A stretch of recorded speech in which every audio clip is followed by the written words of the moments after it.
রাত তখন প্রায় 12টা। একজন ভক্ত নিজের ঘরে মালা হাতে বসে আছেন, নাম জপ করছেন। বহু বছর ধরেই তিনি এই নিয়ম করে জপ করেন। সকালে জপ, রাতে জপ, একাদশীর দিন বেশি করে জপ। কিন্তু সেই রাতে হঠাৎ একটা প্রশ্ন তার মনের মধ্যে জেগে উঠল। তিনি ভাবতে বসলেন, আমি কি সত্যিই বদলেছি? এই প্রশ্নটা তাকে একটু থামিয়ে দিল। কারণ মালা বদলে গেছে, সংখ্যা বেড়েছে, বছর কেটে গেছে, কিন্তু রাগ এখনো আছে, ভয় এখনো আছে, অপমান এখনো কষ্ট দেয়, মানুষের কথায় মন এখনো ভেঙে যায়, অর্থের চিন্তায় ঘুম এখনো উড়ে যায়। তখন তার মনে আর একটা প্রশ্ন জাগলো। তিনি ভাবলেন, তাহলে আমি এতদিন কি করলাম? হয়তো এই প্রশ্নটা সব্বাইকার, আমার, আপনার। কখনো না কখনো এই প্রশ্নটা আমাদেরকে ভাবায়। হয়তো আপনি বহু বছর ধরে, বহু দিন ধরে আধ্যাত্মিক পথে রয়েছেন, নাম করছেন, কখনো রাম, কৃষ্ণ, ওম সবই জপ করছেন, কিন্তু মনে হচ্ছে মাঝে মাঝে, ফল কোথায়? এত তো করছি। এই প্রশ্নের উত্তর না জানার কারণেই বহু মানুষ নাম জপ শুরু করে, আবার মাঝপথে ছেড়ে দেয়। আশ্চর্যের বিষয়, এই প্রশ্নের উত্তর বহু বছর আগেই দিয়ে গিয়েছিলেন শ্রী শ্রী রাম ঠাকুর। তিনি বলেননি শুধু সংখ্যা বাড়াও, তিনি বলেননি শুধু নিয়ম বাড়াও, তিনি বলেছেন নাম করো। এই দুটো শব্দের মধ্যে এমন কি আছে যা হাজার হাজার মানুষের জীবন বদলে দিয়েছে? কারণ রাম ঠাকুর জানতেন, নামের কাজ কখনোই শুধু ঠোঁট নাড়ানো নয়। বেশিরভাগ মানুষই নাম করা বা জপ করা বিষয়টাকে শুধু ভাবলেশহীনভাবে নাম করে যাওয়া, এইটার মধ্যে সীমাবদ্ধ রেখে দেন। মনে করাবো, শ্রী শ্রী মা সারদা দেবী বলেছেন, জপাত সিদ্ধি, জপাত সিদ্ধি, জপাত সিদ্ধি। এত বড় মহিয়সী একজন মা, তিনি কতটা ভক্তি ভরে, কতটা কনফিডেন্স নিয়ে বলছেন যে জপেই সব কিছু সিদ্ধি লাভ হয়। এখানে বিশাল বড় বোঝার ভুল হয়ে যায়। জপ মানে শুধু ঠোঁট নাড়ানো নয়, শুধু একটা নাম নিয়ে সেটাকে বারংবার বলতে থাকা নয়। এখানে বিষয় রয়েছে হৃদয়ের গভীর আকুতির, ভক্তির। এই জায়গায় অনেকের অনেক তফাৎ ঘটে যায়। নামের কাজ কি? মানুষকে বদলে দেওয়া। এখানে অনেক মানুষ ভুল করছেন। আমরা নাম করি, কিন্তু মনে মনে চাইছি আমার ব্যবসাটা ভালো হোক, আমার অসুখটা ভালো হয়ে যাক, আমার ছেলে চাকরি পাক, আমার সমস্যা দূর হয়ে যাক। এই চাওয়ার মধ্যে কোনো ভুল নেই। আপনার জীবনে যদি সমস্যা থাকে, সেই সমস্যা থেকে মুক্তির পথ খুঁজে নিতে চাওয়া তো অপরাধ নয়। কিন্তু নামের প্রধান কাজ এটা নয়। সবার প্রথম মিরাকেল হলো আপনার বদলে যাওয়া, আপনার অন্তরের যে দৃষ্টিভঙ্গি, যে চৈতন্য, সেটা বদলে যাওয়া। সব রকম বদল শুরু হয় ঠিক এই জায়গাটা থেকে। আগেই খুব মিরাকেল আপনার জীবনে অর্থের ক্ষেত্রে, ব্যবসার ক্ষেত্রে ঘটবে না, তারও আগে ঘটবে সেটা আপনার চেতনার ক্ষেত্রে। আমরা শুরুতেই নামকে ব্যবহার করতে চাইছি। আমরা চাইছি নাম আমাদের জীবন প্রথমেই বদলে দিক। আমাদের ফোকাস সবসময় আমাদের সমস্যাগুলোর দিকেই রয়ে যাচ্ছে। যার যেটা নেই, যার যেটায় অসুবিধা, সে দেখবেন সেই বিষয়টাকে সবচেয়ে বেশি ঘোষণা করতে থাকে। এর ফলে যেটা হয়, এই নেই ভাব কখনো কাটতে চায় না, কারণ তার স্বভাবের মধ্যেই সেই নেই ভাবটা বসে রয়েছে। আর যার যেমন ভাব, তার ঠিক তেমন লাভ। সুতরাং আমাদের ভাবের ঘরকে আগে বদলাতে হয়। সেই জন্য লাগে সমর্পণ। শুরুতেই নামকে ব্যবহার নয়, বরং সমর্পণ করতে শেখা খুব জরুরি। এটা মেনে নেওয়া জীবনে বর্তমানে যা চলছে সেটা আমার ভবিতব্য ছিল। মেনে নেওয়া মানে কি হেরে যাওয়া? না, এখানে একটা অহংবোধ কাজ করে যে আমি যদি মেনে নিই তাহলে তো আমি হেরে গেলাম। এখানে একটা অজ্ঞানতা তৈরি হচ্ছে। প্রথমত এটা বোঝা জরুরি যে আমার জীবনে এই খারাপ পরিস্থিতি কেন এসেছে, এই খারাপ পরিস্থিতি কে এনেছে। আপনি অনেককে অনেক দোষারোপ করবেন, তাতে আপনার ভেতরের রূঢ়তা আরও বাড়বে, আপনার ভেতরের রাগ আরও বেড়ে যাবে। কিন্তু আসল সত্য এটা নয়। আপনি যতই অন্যকে দোষারোপ করতে শুরু করবেন, দেখবেন এটার কোনো শেষ নেই। আপনি কোথাও কোনো সমাধান খুঁজে পাবেন না, কারণ আপনি দোষারোপটা অন্য দিকে করছেন। দোষারোপ কোথাওই আসলে করার কিচ্ছু নেই। প্রথম পদক্ষেপটাই হলো জীবনের যে পরিস্থিতি চলছে তাকে মেনে নেওয়া। অ্যাকসেপ্টেন্স আমাদেরকে গ্রাউন্ডেড করে। গ্রাউন্ডেড মানে বর্তমান যে পরিস্থিতি সেটাকে মেনে নিতে শেখায়। এই শিখে নেওয়াটা হেরে যাওয়া নয়। যে মুহূর্তে আমি অ্যাকসেপ্ট করে নিলাম যে হ্যাঁ, আমার অতীতটা এরকম, আমার সাথে এইগুলো হয়েছে এবং বর্তমানেও আমার সাথে এগুলো হচ্ছে, এর পরের ধাপেই মানুষ সামনের পথটা দেখার ক্ষমতা পেয়ে যায় যে ঠিক আছে, এখন আমার জীবনে এইটা হয়েছে বা হচ্ছে, এরপর কি করা যায়, এমন কি আমি করতে পারি যে পথ দিয়ে চললে এই সময়টা থেকে বা এই পরিস্থিতিটা থেকে আমি বেরোতে পারবো, আমার জীবনের সময়টা আরও সুন্দর করে তুলতে পারবো। আমরা অনেক সময় এই পার্থক্যটা বুঝতে পারি না। এই দুইয়ের পার্থক্য না বুঝলে কখনো নাম জপ গভীরে পৌঁছয় না। অর্থাৎ শুরুতেই সমর্পণ শিখতে হয়। সমর্পণ আমাদেরকে অ্যাকসেপ্টেন্স শেখায় এবং সমস্ত পরিস্থিতিগুলো ঈশ্বরের পায়ে সমর্পণ করে দিলে আপনি আসলে সেই রাস্তাটার মধ্যে দিয়ে চলে সামনের পথে আরও বেশি করে চলতে পারছেন। সামনের কোন পথে গেলে আপনি আপনার পরিস্থিতির একটা সুরাহা করতে পারবেন, এই জায়গাটা খুঁজে পাওয়া সম্ভব হয়। একটা আয়নার সামনে দাঁড়ান। আয়না কি আপনার মুখ বদলে দেয়? না, আয়না শুধু আপনাকে আপনার আসল মুখটা দেখিয়ে দেয়। নামও কিন্তু তাই। নাম প্রথমে আপনার ভেতরের অস্থিরতাটা প্রকাশ করে, রাগ প্রকাশ করে, অহংকার প্রকাশ করে, লোভ প্রকাশ করে। তারপর ধীরে ধীরে সেই ময়লাগুলো পরিষ্কার করতে শুরু করে। এখন এখানে একটা ঘটনা হয়, যত বেশি করে এই ইমোশনগুলো প্রকাশিত হতে শুরু করে আমরা বিব্রত হয়ে যাই সেই ইমোশনগুলোর সঙ্গে কি করে সমঝে চলবো। এই পথও খুব সহজ। মজার বিষয় হলো আমরা নিজেদেরকে ঠিক যতটা শক্তিশালী বা পাওয়ারফুল বলে চিন্তা করি, আমরা না তার থেকেও বেশি পাওয়ারফুল। আমরা ভাবি আমাদের এই ইমোশনগুলোকে খুব কষ্ট করে কন্ট্রোল করতে হবে।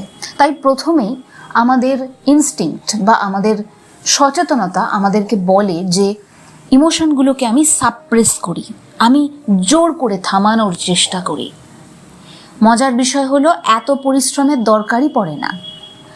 যে ইমোশন আপনার ভেতরে তৈরি হচ্ছে আপনি শুধু তাকে দেখবেন, এখানে শুধু অবজারভার হতে হয়। শ্রী শ্রী রাম ঠাকুর বলেছেন সাক্ষী ভাবের কথা। সাক্ষী ভাব খুব ইম্পর্ট্যান্ট। এটা সমর্পণ থেকেই আসে। যে ইমোশন আপনার মধ্যে তৈরি হচ্ছে এই সত্যটা রিয়েলাইজ করা যে যদি কোনো ইমোশন আমার মধ্যে তৈরি হয় এটা চলেও যাবে। শ্রী শ্রী মা সারদা দেবী বলেছেন সব কিছু অনিত্য, শুধুমাত্র ঈশ্বর নিত্য। এইটা জেনে সব কাজ করতে হয়। যাই করবেন, যে সম্পর্কেই যুক্ত হবেন, ব্যাকগ্রাউন্ডে এই ভাবনাটা যেন আপনার মধ্যে গেঁথে যায় যে সব কিছু অনিত্য, কেবলমাত্র ঈশ্বর সত্য। এই বোধটা অনেক কিছু সহজ করে দেয়। তাই যে ইমোশনগুলো প্রকাশিত হচ্ছে আপনার মধ্যে, সেগুলো যেমন এসেছে তেমন চলে যাবে। যখন নিজের মধ্যে এই ইমোশন, যে কোনো ইমোশনের ঝড় আপনি টের পাবেন, চুপ করে বসবেন। সব কিছু থেকে দূরে সরে গিয়ে একটু চুপ করে বসবেন। চুপ করে বসে চোখ বন্ধ করবেন। 5 থেকে 6 বার ধীরে ধীরে নিঃশ্বাস নেবেন এবং ত্যাগ করবেন। তারপর আস্তে আস্তে এটা দেখবেন বা বোঝার চেষ্টা করবেন চোখ বন্ধ করে যে আপনার মধ্যে ইমোশনগুলো ঢেউয়ের মতো করে উঠছে, আবার মিলিয়ে যাচ্ছে, ঢেউয়ের মতো করে উঠছে, আবার মিলিয়ে যাচ্ছে। এই সহজ ধ্যানটা আপনি রাজযোগ, স্বামী বিবেকানন্দের যে রাজযোগ, সে তার মধ্যেও এটি পাবেন। স্বামীজি সেখানেও এই বিষয়টি সহজভাবে বলেছেন, আরও ধাপে ধাপে অন্যান্য যোগ প্রক্রিয়ার কথা বলেছেন, কিন্তু এটা খুব বেসিক একটা জায়গা, যেটা আপনারা যদি অভ্যাস করেন তাহলে দেখতে পারবেন যে আপনার ভেতরকার ইমোশনগুলো কতটা ফ্র্যাজাইল, কতটা অনিত্য, এই আছে এই নেই। যেটা এইমাত্র এলো আবার এই মুহূর্তে কিছুক্ষণ বাদে চলে গেল, সেটার আর কি ভ্যালিডিটি বলুন, সেটার আর কি স্থায়িত্ব? হ্যাঁ, এখন অনেকে এই প্রশ্ন করবে যে আমার ভেতরে ইমোশন অনেকক্ষণ থাকে, যেতেই চায় না।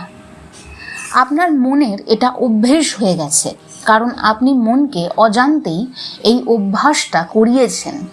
আপনি একটি বিষয় নিয়ে বারংবার বারংবার ভাবিয়েছেন, তার ফলে ওটা ওর হ্যাবিট হয়ে গেছে। এই হ্যাবিট যাবে কি করে? আপনি যখন অপোজিট একটা ফ্লো তৈরি করবেন। অপোজিট ফ্লো কিভাবে তৈরি হবে? প্রথম পদক্ষেপ হচ্ছে সচেতনতা। আপনাকে সচেতন হতে হবে যে আমার হ্যাবিট হচ্ছে একটা বিষয় নিয়ে ওভার থিঙ্ক করা। আমি এই ওভার থিঙ্কিংটা বন্ধ করব কিভাবে? আমি অ্যালার্ট থাকব। যে মুহূর্তে দেখব একটা পুরনো বিষয় নিয়ে আমি একটুখানি ভাবতে শুরু করছি, সঙ্গে সঙ্গে মনটাকে নামের দিকে নিয়ে চলে যাব। আর এটা বারংবার করব। ভগবদ্গীতায় বলা হয়েছে, অভ্যাস আর বৈরাগ্যের দ্বারা আমরা মনকে বন্ধুতে পরিণত করতে পারি। যে কোনো আধ্যাত্মিক সাধনার মূল ক্ষেত্রই কিন্তু এইটা, এবং খুব ইম্পর্ট্যান্ট একটা জায়গা। বলা বাহুল্য, এটা বলার অপেক্ষা রাখে না। এই একটা কাজে আমরা যদি ধীরে ধীরে দক্ষতা অর্জন করতে পারি, আমরা আমাদের ব্যক্তিগত জীবনেও, কর্মক্ষেত্রে, সংসারী জীবনের ক্ষেত্রেও অনেক বেশি বেটার পারফরমেন্স দেখাতে পারবো। আমরা আমাদের আত্মীয় পরিজনদের সাথে, পরিবারের মানুষদের সাথে ভালোভাবে মিশতে পারবো। আমাদের দিকে যে সমস্ত অপমান বা নেগেটিভিটিসগুলো পরিস্থিতির মধ্যে দিয়ে আসে, সেগুলোর সাথেও আমরা ভালো করে ডিল করতে পারবো। এই দেখার চোখটা বদলে যায়। আধ্যাত্মিক পথে চলার প্রথম মিরাকল এইখানে হয়, এবং সবচেয়ে বড় মিরাকল এইখানে হয়। সবার আগে এই ভিত্তিভূমিটা যদি না বদলায়, আপনার জীবনের অন্যান্য ক্ষেত্রে আপনি নিজেই মিরাকল আনতে পারবেন না। খুব কঠিন একটা বিষয়, অথচ অত্যন্ত সহজ, যে মিরাকল আপনার জীবনে আসে না। আপনি নিজে বদলালে আপনি নিজেই নিজের জীবনে সেই মিরাকলগুলোকে আনতে পারেন। Miracle equals to different decisions, different choice. আর মজার কথা হলো, একমাত্র আপনি, আপনার যে আসল সত্তা, তার মধ্যেই এই পাওয়ারটা রয়েছে। প্রতিটা মুহূর্তে আপনি একটা ডিফারেন্ট চয়েস নিতে পারেন, ডিফারেন্ট ডাইরেকশন নিজেকে চুজ করে দিতে পারেন। যেমন আপনি নিজেকে নোটিস করছেন, অ্যালার্ট থাকছেন যে আপনার ভেতরে 10 বছর আগের এই ঘটনাটা বারবার ফিরে ফিরে আসে। আপনি অ্যালার্ট যে এটা আসছে, যে মুহূর্তে আসছে, আপনি সেলফ কম্প্যাশনের সাথে এটা স্বীকার করে নিচ্ছেন, নিজেকে ভালোবেসে স্বীকার করে নিচ্ছেন যে হ্যাঁ, এই ঘটনাটা 10 বছর আগে ঘটেছিল, এটা আমাকে প্রভাবিত করেছিল, কিন্তু এটার এবার চলে যাওয়ার সময় এসেছে, তাই এটা নিয়ে আমি আর চিন্তা করব না। সেই মুহূর্তে আপনি আপনার মনের চিন্তার ডাইরেকশনটা নামের দিকে ঘুরিয়ে দিলেন আস্তে করে, এবং এটা বারংবার করতে থাকলেন। এইখানেই হলো অভ্যাস এবং বৈরাগ্যের কাজ। বৈরাগ্য কি? যে ভাবনাটার আমার আসলে প্রয়োজন নেই সেটা আমি ত্যাগ করে দিচ্ছি। আর অভ্যাস কি? আর সেটা আমি বারংবার করছি। মনের 30-40 বছর ধরে এক ধরনের যাপন ছিল, তার ফলে তার একটা অভ্যাস তৈরি হয়েছে। অভ্যাস ভাঙার ক্ষেত্রটাও এক, তাকে আবার অন্য পথে চলার অভ্যাস করাতে হবে, সময় লাগবে, কিন্তু এইটাই পথ। আদারওয়াইজ ওই একই জায়গায় থেকে আমরা ক্রমাগত কমপ্লেন করতে থাকবো, যেখান থেকে আমরা কোথাও পৌঁছতে পারবো না, সামনের পথটা দেখতেও পাবো না, যে পথটা অবলম্বন করলে আমরা নিজেদেরকে সমস্যা থেকে বের করে আনতে পারবো। তো সেই জায়গায় যে নাম প্রথমে আমাদের মধ্যে যে ইমোশনগুলো সুপ্ত অবস্থায় রয়েছে সেগুলোকে প্রকাশ করে, এবং সেগুলো যখন অতিমাত্রায় প্রকাশিত হচ্ছে সেগুলোর সাথে আমরা কিভাবে ডিল করছি সেটাও আস্তে আস্তে নিজেকে, নিজের মনকে শেখাতে হয়। এইভাবেই নিজের ভেতরকার, মনের ভেতরকার ময়লাগুলো পরিষ্কার হতে শুরু করে। ঠাকুর শ্রী রামকৃষ্ণ পরমহংসদেব বলতেন, যে সূচ কাদায় ঢাকা থাকে চুম্বক তাকে টানতে পারে না। তার মানে এটা নয় যে চুম্বকের কোনো শক্তি নেই বা লোহাটাও খুব নিম্নমানের, কোনোটাই নয়। মাঝখানে শুধু কাদা রয়েছে, মাঝখানে শুধু ময়লা রয়েছে। এই ময়লাটাকে পরিষ্কার করতে হবে। আমাদের মনের ক্ষেত্রেও একই ঘটনা। চুম্বকেরও দোষ নেই, সূচেরও দোষ নেই, সমস্যা কাদা। ভগবানের আকর্ষণ সব সময় রয়েছে, নামের শক্তি সব সময় রয়েছে, কিন্তু মাঝখানে জমে রয়েছে অহংকার, আসক্তি, ভয়, কামনা। এই কাদাগুলো না ধুলে নামের স্বাদ আসবে কিভাবে? রাম ঠাকুর তাই বলতেন, নাম করতে ভালো লাগুক বা মন্দ লাগুক তবুও নাম করো। কেন? কারণ তিনি জানতেন প্রথম দিন নদীর জল ঘোলাই থাকবে, কিন্তু যদি নতুন ময়লা না ফেলো ধীরে ধীরে জল নিজেই পরিষ্কার হয়ে যাবে। মনও সেরকম।